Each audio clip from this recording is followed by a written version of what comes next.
책은 당신의 삶을 바꿀 수 있습니다. 안녕하세요. 책책책입니다. 오늘 가져온 책은 미안하지만 스트레스가 아니라 겁이 난 겁니다라는 책입니다. 제목이 좀 독특하죠. 요 그림도 되게 뭔가 좀 독특하고요. 약간 뭔가 풀 죽어 있는 듯한 여성분이 이렇게 책상에 기대고 있는 모습인가요? 뭐 이런 느낌이고, 부제로 스트레스라고 부르지만 실상은 두려움이었던 감정들에 대하여라고 되어 있고, 요 밑에 보시면 나는 두려웠던 거야. 잘못될까봐, 잃게 될까봐, 결국 못난 사람이 될까봐, 걱정과 불안, 소유와 욕심, 내가 원하는 대로 되지 않을 것 같은 모든 것이 뭐 이렇게 돼 있어서 요것만 보면, 요 제목과 이것만 보면은 이거 뭐지? 이거 약간 뭔가 소설 같은 건가? 뭔가 두려움과 불안함을 느끼는 이 여자의 그런 일대기를 그린 소설인가? 라는 생각도 들었는데 그런 책은 아니었어요. 읽어보니까. 무슨 책이냐면 스트레스에 대해서 다룬 책이고, 명상과 자기치유, 자존감 뭐 이런 것들에 관련된 책이라 볼 수 있고, 스트레스가 아니라 사실은 이제 두려움이 문제라는 것을 얘기를 해주고 있고, 두려움을 극복해야지만 우리가 부르는 이 스트레스에 대해서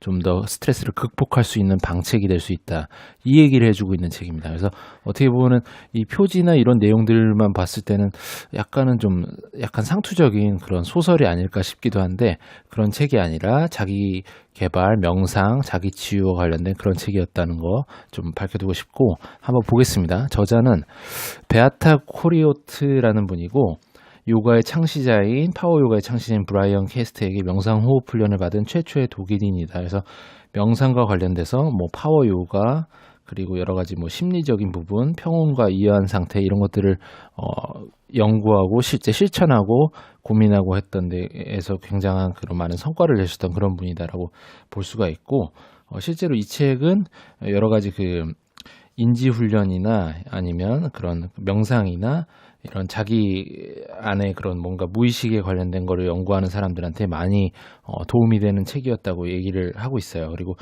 실제로 그 저자가 운영하는 여러 가지 그런 명상 프로그램, 이런 것들도 굉장히 많은 인기를 끌고 있다고 합니다. 목차를 한번 보시겠습니다. 예, 목차 보시면 첫 번째 장에서 세상에서 가장 용감한 일이라고 해서 두려움을 이겨내고 스트레스를 극복하는 일이 용감한 일이다라는 표현을 해주고 있고, 저자의 그런 인생을 통해서 어떻게 내가 이제 내면의 두려움을 마주하게 됐고, 그걸 이제 극복하기 위해서 어떠한 일들이 있었고, 어떻게 행동했고, 어떻게 생각했고 하는 것들이 쭉 나와 있고, 크게 이제 두려움을 극복하기 위해서는 세 가지 영역에서의 어떤 행동을 촉구해요. 그래서 사고 영역, 정서 영역, 신체 영역. 어떻게 보면 사고와 정서는 조금 머릿속 안에서 일어나는 것들에 대해서 이제 우리가 행동해야 되는 부분이고, 신체는 이제 우리가 실제로 행동을 몸으로 움직이는 것에 있어서의 어떤 그런 행동 부분이 될 수 있겠고요. 그리고 마지막으로 세상을 잠시 멈추고 숨을 쉬어봐는 이제 실질적으로 두려움을 극복하고 스트레스를 해소할 수 있는 그런 방책들에 대해서 사례를 통해, 그리고 직접 어떤 행동을 이렇게 하기를 촉구하면서 그런 것들을 이제 예시 삼아 이제 얘기를 해준 부분이라, 약간 실천 프랙티스 같은 그런 느낌이에요. 그래서 보시면 될 것 같고요. 그래서 한번 보겠습니다. 네, 여기 한번 보시겠습니다. 하지만 생각해보자. 스트레스에 대한 부정적인 이미지가 강할수록 스트레스를 받지 않으려고 더 많이 노력할 것이다. 어쩌다 받은 스트레스를 날려버리려는 생각에 술을 마시거나 다른 무언가를 할 것이다. 스트레스를 줄 수 있는 사람이나 장소 혹은 상황을 피하려고 궁리를 해야 할 것이다. 이와 달리 스트레스의 긍정적인 측면을 믿는다면 힘들거나 갈등 상황을 오히려 더 잘 받아들일 수 있다. 미리 바람직한 전략을 세우고 누군가의 도움이나 조언을 구하려고 할 것이다. 그러니까 스트레스를 우리가 바라보는 두 가지의 그런 상반된 측면을 얘기해 주고 있어요. 그래서 보통의 이제 우리가 스트레스를 생각하는 건 부정적인 이미지와, 스트레스는 너무 스트레스 받아, 나 힘들어, 뭐 이런 식으로 생각을 하죠. 그래서 이 스트레스를 날려버리기 위해서 뭐 술을 마시거나 아니면 뭔가 뭐 게임을 한다든지 아니면 수다를 떤다든지 뭐 여러 가지 방책으로 이제 스트레스를 해소하기 위한 그런 해소의 대상으로 생각하는 게 하나의 관점이 있을 수 있고, 또 하나는 이제 스트레스 어느 정도 내 인생에 내 어떤 업무 타스크나 어떤 것들을 하는 데 있어서의 부하를 주는 스트레스는 오히려 긍정적인 요소가 될 수 있고 더 많은 성취를 이루게 해주는 그런 것들이야라고는 관점에서 도움이 된다라는 생각으로 생각하는 두 번째 관점이 있을 수 있는데, 이 관점의 차이가 있을 수 있고, 저자는 이제 후자의 관점, 그러니까 스트레스를 좀 더 긍정적으로 긍정적으로 바라보는 것에 대한 유용함에 대해서 강조를 많이 해주고 있습니다. 네, 여기 한번 보시겠습니다. 정확히 말해 스트레스는 존재하지 않는다. 그건 처음부터 오해였다. 이 책에도 나오는데 스트레스란 단어 자체가 어느 시기에 어떠한 그런 학자에 의해서 명명된 그런 단어였대요. 근데 그 단어가 이제 널리 퍼지면서 여러 가지 방향에서 이제 활용되면서 그리고 또 스트레스를 통해서 이제 스트레스란 단어와 상황을 통해서 이제 기업들이 이제 마케팅 전략으로 활용하면서 물건을 팔면서 여러 가지 이렇게 많이 스트레스라는 단어 자체가 유행이 될 수 있는 이런 상황들이 펼쳐졌고 이제는 이 스트레스란 단어가 너무나도 익숙한 용어가 돼버렸죠. 그래서 아무튼 그 얘기를 해주고 있습니다. 정확히 말해 스트레스는 존재하지 않았다는 거예요. 그 단계에서 여기도 보시겠습니다. 나 지금 너무나 스트레스 받고 있어 라는 말은 나 지금 몹시 두려워라는 뜻과 일맥상통하다는 얘기예요. 우리는 스트레스라는 말은 쉽게 입 밖으로 내뱉지만 자신의 두려운 마음 상태를 드러내기를 바라지는 않는다. 스트레스 받는다는 말 이면에는 정말 전력을 다했고 모든 노력을 다했다는 함의가 담겨 있다. 스트레스는 인정받고 싶은 바람을 전달하고 있다. 소진되었다는 것은 자신의 약점들로 인해 생긴 큰 두려움으로 더 이상 앞으로 나아갈 수 없다는 신호다. 그러니까 우리가 스트레스 받는다는 말을 하는 것 자체가 우리의 그런 나약하고 뭔가 두려움을 느끼는 자신을 드러내지 않고 감추고 싶은 마음에서 일어나는 일이라고 얘기를 많이 해주고 있어요. 그래서 우리가 스트레스를 해소의 대상으로 삼는데 사실 스트레스가 문제가 아니라 그 이면에 있는 우리의 두려움을 극복하면 자연스럽게 스트레스는 스트레스가 아닌 게 되고 스트레스를 해소할 필요도 없을 뿐더러 스트레스는 자연스럽게 극복이 될 수 있다는 얘기를 많이 해주고 있습니다. 네, 이 두려움을 극복하는 면에 있어서 저자는 이제 내면을 중시하고 또 인간이 할 수 있는 호흡에 대해서 되게 중요하게 생각하고 있거든요. 숨을 쉬고 들숨과 날숨, 숨을 들이마시고 내쉬는 이 호흡의 자체가 굉장히 중요한 것이다라는 얘기를 많이 하고 있습니다. 명상에서도 이 호흡법이 되게 중요하잖아요. 한번 보시겠습니다. 그렇다면 감정들은 어떻게 다룰 수 있을까? 정답은 호흡이다. 당황스러운 상황 속에서도 계속 호흡을 유지할 수 있어야 한다. 호흡은 삶이고 삶의 에너지고 연결이다. 가쁘게 숨을 내쉬거나 아예 숨을 참아버리면 매번 이 힘에서 떨어져 나간다. 삶의 에너지에서 떨어져 나간다는 얘기겠죠. 지금 당장 필요한 힘을 더는 쓸 수 없게 된다. 힘든 순간에도 호흡을 그대로 흐르도록 내버려 둘 수 있는 사람은 그러니까 힘든 상황에도 자기만의 호흡을 유지할 수 있는 사람은 위기 상황에서도 자신을 자유롭게 만들 뿐만 아니라 경험도 더 쌓을 수 있다는 얘기를 해주고 있습니다. 그래서 호흡이 되게 중요하고 우리가 어떠한 위기 상황에 처하거나 급박하거나 뭔가 당황스러운 상황에 처했을 때 우리가 우리 본연의 호흡, 우리가 무의식적으로도 인지할 수 없을 정도로 들숨과 날숨을 반복하는 이 행위 자체가 규칙성이 좀 어긋난다고 해요. 갑자기 뭐 숨을 가쁘게 쉰다든지 아니면 숨을 쉬지 않는다든지 아니면 한숨을 쉰다든지 뭐 여러 가지 이유로 해서 이제 내 호흡을 잃어버리는 그 자체가 내 에너지를 빼앗기고 그것이 자체가 두려움을 느끼게 하는데 그 두려움은 이 호흡을 통해서 사실 극복할 수 있는 단초가 되는데 그 호흡이 무너지는 것부터가 문제라고 해요. 그리고 한 가지 첨언은 우리가 연기 수업을 혹시 받아보신 분이 있을지 모르겠는데 연기에 있어서도 이 호흡이 되게 중요한데 여기 보시면 감정을 어떻게 다룰 수 있을까가 바로 호흡이라는 얘기를 했는데 실제로 연기자들도 그 연기자들이 하는 게 이제 내가 직접 행동하지 않지만 그 역할에 맞춰서 실제처럼 연기를 해야 되는 거잖아요. 근데 그 연기를 가짜를 실제같이 만들어주는 가장 큰 요소 중에 하나도 호흡입니다. 그래서 숨을 들이마신 상태에서 이 호흡의 에너지를 갖고서 그 멘트를 치는 것과 호흡이 없이 멘트를 하는 거는 느낌이 굉장히 다르거든요. 그래서 연기를 잘하는 사람은 호흡을 굉장히 잘 쓴다라고 보시면 될 것 같습니다. 또 마찬가지로 이 호흡은 연기뿐만 아니라 이런 감정이나 인생에서 그리고 두려움을 극복하고 그리고 자신의 그런 현상의 그 컨디션의 유지를 위한 측면에서도 굉장히 중요하다라는 걸 알 수가 있습니다. 네, 여기 한번 보시겠습니다. 두려움으로 가득한 의식 상태에서 완전히 벗어나려면 의지가 함께해야 한다. 나도 알고 있다. 이게 얼마나 용기가 필요한 일인지 말이다. 하지만 근심이나 두려움의 패턴을 깨부수고 지금껏 익숙하지 않은 무언가를 하는 데는 언제나 용기가 필요하다. 용기가 없다면 아무것도 바뀌지 않는다. 지금 당신에게는 삶을 변화시킬 힘이 있다. 견디기 어려운 심리적 압박 상태에서도 서글픈 상태에서도 당신은 자신을 즐겁게 할 수 있다. 두려움 한가운데 있을 때야말로 당신은 이 말을 기억해야 한다. 멈춰. 나는 내가 잘 지내길 바라. 진정한 결심은 그 자체로 당장 시작될 변화 과정의 도화선이 된다. 되게 중요한 문장인 것 같아요. 이 책에 있어서. 두려움에서 벗어나려면 의지가 필요해야 되고 의지의 문제이고 당연하겠죠. 이것은 의지가 필요하고 의지를 동원하려면 용기가 있어야 된다는 얘기를 하고 있어요. 그래서 용기가 필요한데 이 용기는 내 내면에서 나오는 것이고 그 내면은 내 자신이 나를 스스로 그 내면을 바라볼 때 그때 그 용기가 생긴다는 이야기를 해주고 있습니다. 그 용기부터 내 인생이 변화되고 두려움이 극복될 수 있는 변화의 시발점이 된다는 얘기죠. 이 책에서는 계속해서 두려움을 좀 극복할 수 있고 두려움은 아무것도 아니며 두려움을 극복해야지 스트레스도 해소된다는 얘기를 많이 해주고 있는데 여기서 두려움에 관한 내용이 있어서 한번 보실게요. 많은 이가 자신에게 소중한 것들을 잃을까봐 두려워한다. 그쵸?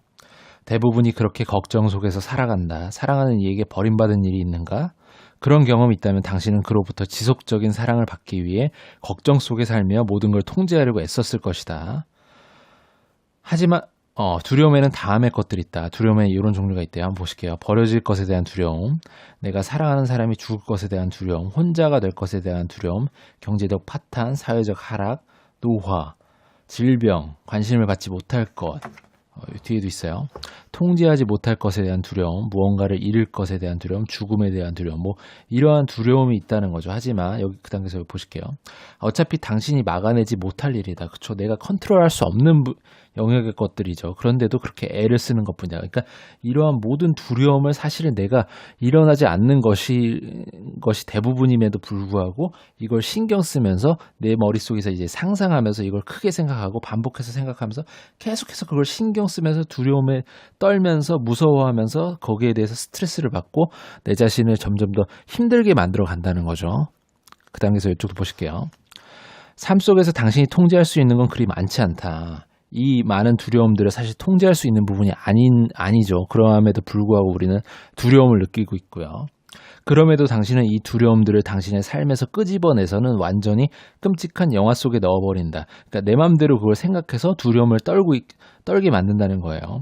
슈퍼 울트라 복합 상영관에 앉아 일어날 법한 모든 일을 거듭 계속 상상한다. 예를 들면 뭐 죽음에 대한 두려움 뭐 그런 것도 있을 수 있겠죠. 제가 어릴 때 생각했던 건데 저는 어릴 때 지금은 예를 들면 무단횡단을 한다고 예를 들면 솔직히 그 차가 많이 안 다니고 그리고 뭐 시골이나 이런 데서 이제 도로에 이제 그 횡단보도가 없는 경우에는 무단횡단을 하는 경우도 있지 않습니까? 근데 저는 어릴 때 그 무단횡단에 대한 두려움이 너무 컸어요.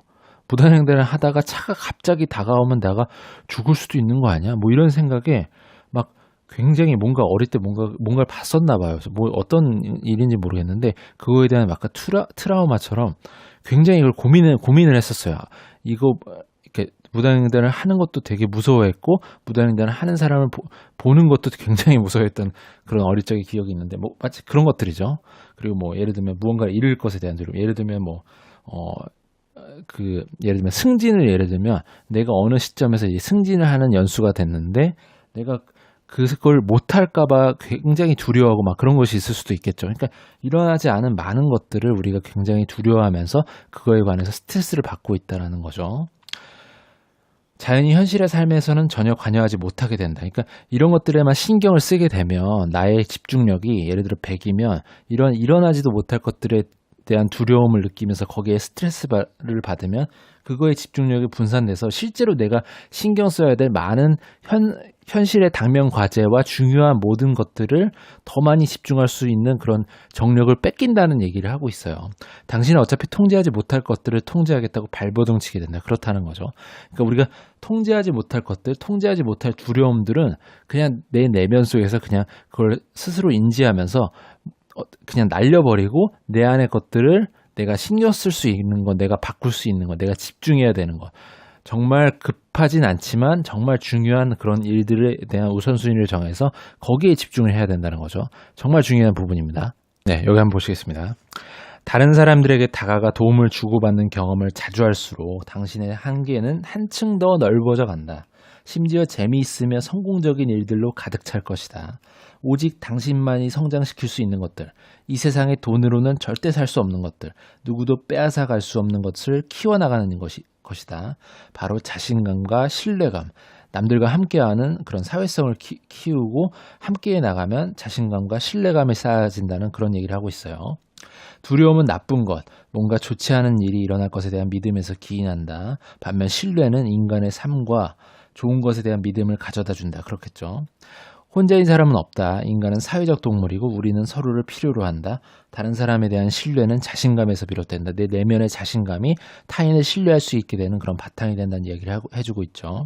자신감은 삶의 동력을 자유롭게 한다. 자기 자신 안에 깊이 자리매김해 있는 사람은 충만한 즐거움을 느낄 수 있다. 그러니까 우리가 좀 더 충만하고 내 내면이 강하고 내 안이 가득 찬 사람이 되려면 다른 사람들과 같이 교류하면서 살아가야 되는데 그 교류는 그 신뢰를 바탕으로 일어나게 되고 그 신뢰 자체는 내 내면의 자존감, 자신감을 바탕으로 하는 것이기 때문에 내 내면을 바라보고 내 내면의 자신감을 쌓을 수 있는 것이 되게 중요하다는 얘기를 해주고 있습니다. 네, 여기 한번 보시겠습니다.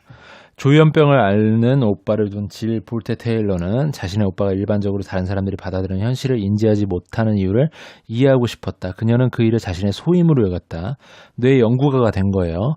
뇌 연구가로서 그녀는 정상적인 사람들과 망상을 앓는 사람들 사이에 생물학적 차이에 의문을 품었다. 그녀의 뇌에도 문제가 생겼다. 근데 문제가 생겼어요. 그녀의 뇌에. 놀라운 경험이었다.